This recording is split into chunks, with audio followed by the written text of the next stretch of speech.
Hello everybody, it's Strongbow, and in this video we're going to talk over some key things you should know before buying cowboy boots.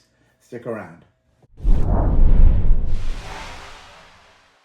Welcome back everybody, it's Strongbow, and today I wanted to go over some key things you should know before buying cowboy boots. But before we get started, do me a favor, click that like button and subscribe if you like the content I bring to you or if you get some use out of it. It goes a long way in helping me out with what I do here. Everything I do here, I do to share information to help everybody be able to make more informed decisions. With that said, I wanted to talk about 5 key things you should know before buying cowboy boots. And I'm going to start off with number 1. The toe shapes can vary from cowboy boot to cowboy boot, but more importantly, from brand to brand. So a 7-toe in one company might not be the same fit as another company. So I guess what I'm trying to say here is it's always best when possible to actually go and try them on. Everybody knows that I am a fan of the 7-toe. These Ruho Gavins, ostriches, are Ruho's version of a 7-toe. It's right up my alley. They have the taper I'm looking for, and they're narrow enough. They're just shy of a snip toe, but they fit well for me and for my foot size. And the reason I'm bringing this up, because it's contradictory belief in regards to toe shape. If there's a lot of people that have feet with very narrow slanted toes, and then there are some people that have toes that are almost horizontal, right guys? So those guys tend to want to go for whatever, the wider the top of the boot is, the better. So those are a lot of guys that like the broad square toes if they don't have much of a pitch. Like for instance, these Ruhos are snip toes, and you see how much narrower they are than the Ruho 7-toe. So what happens is even if you're fitted properly and you have the width at the ball of the foot right, if you have a foot that stays horizontal and it doesn't recede much, by the time you get up high enough, these will be more uncomfortable for you than those 7-toes. The most tried and true toe are the old school round toes. Round toes, they tend to have a good balance of width here to taper ratio up by the time you get up. These are little things I found. Also, the leather and the material of which you buy the boot plays a big role, because some materials will expand over time. Your standard leather, your calf skins, your ostrich, they have some give, and over time, even though when you put them on, they're supposed to be a little bit snug up on the ball, and if they're not uncomfortable, if they're uncomfortable, that's not your size. Really use a Brannick device and measure your foot out. Make sure that you're getting the proper width, guys. That's key. Toes. Always keep that in mind and know that the flexibility in the exact style can change from shoe to shoe. Higher boots, they have a cutter toe. This is their cutter toe. It is wider than that 7-toe. So the cutter toe is a little bit wider. The tapers go on with the 7-toe, then a snip toe. Then obviously you have your J toes and your pointed toes, your P toes. So the world of cowboy boots is very wide in toe shapes when it comes to that. Secondly, the leather quality. Again, here we're talking. Here I happen to have different types of skins.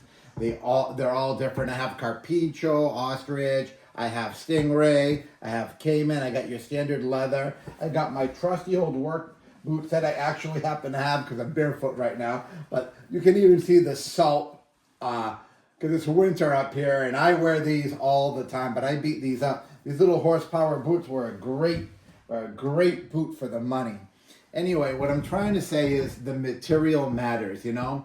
If you turn around and you have what I would call a nice, good quality leather, like a full grain leather, that would be good. It will break in over time and it would mold to your foot. If you have a calfskin leather, but as we get more exotic in skin, yeah, you can say calfskin leather, you can say Cape Buffalo, even elephant boots are durable. But as you get higher in price, the irony in it is that you tend to want to wear your more expensive boots less in situations that could compromise the hide. So you tend to keep your cheap boots on for all the dirty work, and then for your everyday wear in somewhat decent weather, you tend to wear the other ones, right? Unless you're going full-blown exotic, and these are clearly for dress or for going out on those nights that you know you got to look good, versus something like those horsepower boots. You know what I mean? So these are key things to learn, so to understand before you buy them. The quality, how they're going to fit. If the boot does not fit you right, if you do not feel good in them up front, it's going to make for a bad experience for you overall. And what's going to happen is you're going to give up on it and you're not going to embrace it. And what we want here, especially if you're new to Western culture and Western wear, what you would love to do is you want something to fit. You want it to go the distance beyond your feet all day or as long as possible, and you still feel good that they're on there and you're not regretting putting them on. Just remember that all boots take some level of break-in time. It's not comfort overnight, and the more traditional you get, the little longer it takes, especially with those leather insoles. If you like the hard leather insoles, they take a little bit longer to break in, but as they break in, like those blackjacks over there, they came with inserts, and I took them out, and when I wear them, as time goes on, my foot just molds to that footbed, and it's more like a custom tailored fit, but it takes time. For other boots, a lot of people, to break in boots, they'll put on a heavier pair of socks or 2 pairs of socks, and they'll walk in them for a while in the house, little bits at the time. This is normal stuff. These are normal things that people use to break in boots, and it's just something to keep in mind. Another thing you want to keep in mind, very important, is heel height. Now, while heel height is a good thing, in heel type, because depending on what you're doing, it goes back to the comfort. Heel height's important. Some people, they do well with a 1-inch heel. Some people do well with a 1 1/4 or a 1.5 inch heel. And some people do well with a 1 3/4 inch heels. And then some people have the riding boots, they go up 2 inches and 2 inches plus. So these are all things you want to keep in mind. The higher the heel, the more it's going to be, the harder it's going to be on your knees over extended periods of time. Something else to keep in mind. So if you're wearing your cowboy boots for a 2 or 3 hour stretch, or you find a heel height that's comfortable for you, that doesn't bother you, so be it. But just know that that's a very important part of wearing cowboy boots. So between the toe shape, between the height of the heel, and the quality of the boot is also important. Now, mind you, a boot does not have to be super expensive to be decent enough to wear and be comfortable. But just keep in mind different types of insoles, different type of build qualities. You have boots that have lemon wood pegs and hard leather insoles, and then you have other boots that have memory foam insoles that are not removable, and they also have cushioned ones that are not removable. That might not be something you want, or if it is and it's comfortable for you, that's fine. Not everybody's the same. Some people, depending on their foot conditions or maybe how they walk or anything that they might deal with, might find that cushioning is better. I tend to want to grunt it out and find the comfort. I mean, for me, Ruho is a good middle ground. They do have some comfort. They have an airwalk system that I find is pretty comfortable. Dan Post also does have some comfort, but I tend to like my blackjacks. These hires have the leather insoles too.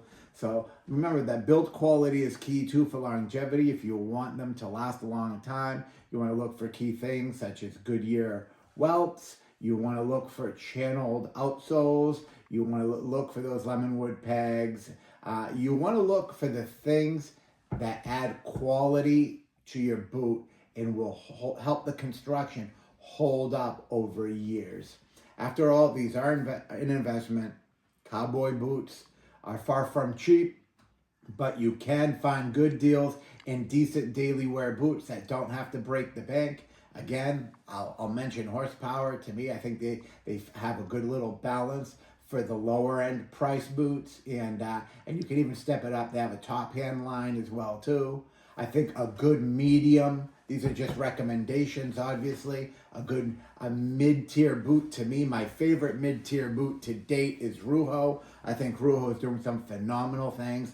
Higher has some really good traditional values. They have a nice mix, but they bring a good traditional to modern day value. And their infused oil outsoles, these are 11 irons, are phenomenal. They will take a while to break in, but boy, these boots they can take a pretty good beating too. And then you move up to the higher end, like your Blackjacks, or a lot of people like Lucchese's. And then we also have different outsoles, right? We can have a rubber outsole for people depending on the climate where you're working or the type of grip you need to actually, I haven't even had a chance to start breaking these in. I did a review on these a couple weeks ago, and it's wintertime, guys. I've been wearing them. Look how new that is on Ruho. Those Ruho, these leather outsoles are. You know what I mean? You can tell the ones that you wear all the time because they got the wear, right? That's how you can tell you like them. I'm really waiting for the good weather to start wearing those. We all know that snake skin's a little more delicate, and it needs to be treated a little bit more delicate. So you really want to wear those really in ideal conditions. They don't have the durability of an elephant skin or a good leather or something along those lines. So with that said, guys, I just wanted to touch base on some of these key things.